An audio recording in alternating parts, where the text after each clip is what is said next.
MLA కోట MLC అభ్యర్థుల్ని కాంగ్రెస్ ఖరారు చేసింది. ఆఖరి క్షణంలో మళ్లీ అద్దంకి దయాకర్ కి చోటు దక్కలేదు. 2 ఎమ్మెల్సీల్లో ఒకటి ఎన్ఎస్యుఐ అధ్యక్షుడు బల్మూరి వెంకట్ కి, బొమ్మ మహేష్ కుమార్ గౌడ్ కి ఎమ్మెల్సీ టికెట్ ని కేటాయించారు. అద్దంకి దయాకర్ బల్మూరికి కేటాయించినట్టు నిన్న ప్రచారం జరిగింది.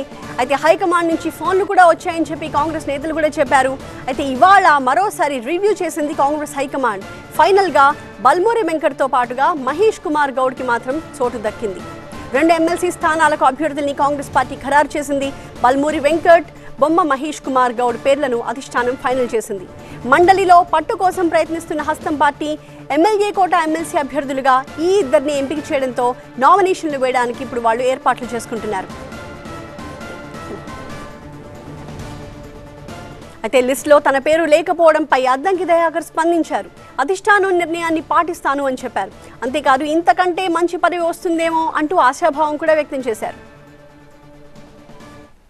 ఎమ్మెల్యే ఎమ్మెల్సీ అంశంలో పార్టీ తీసుకున్న నిర్ణయం పట్ల చాలా మంది నా అభిమానులకు, తర్వాత పార్టీ అభిమానులకు కొంత ఇబ్బందికరమైన పరిస్థితి వచ్చి ఉంటుంది. బట్ పార్టీ కొరకు మనం సహనంతో ఉందాం.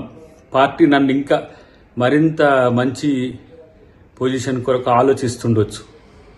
కాబట్టి ఇది రాకపోవడం వల్ల ఏదో అద్దంకి దయాకర్ అన్న మీద ఏదో కుట్రనో నష్టం జరుగుతుందని భావించకండి. ఎందుకంటే డెఫినెట్గా నా పట్ల కేంద్ర పార్టీ కానీ రాష్ట్ర పార్టీ కానీ చాలా సీరియస్గా కన్సర్న్ ఉన్నది.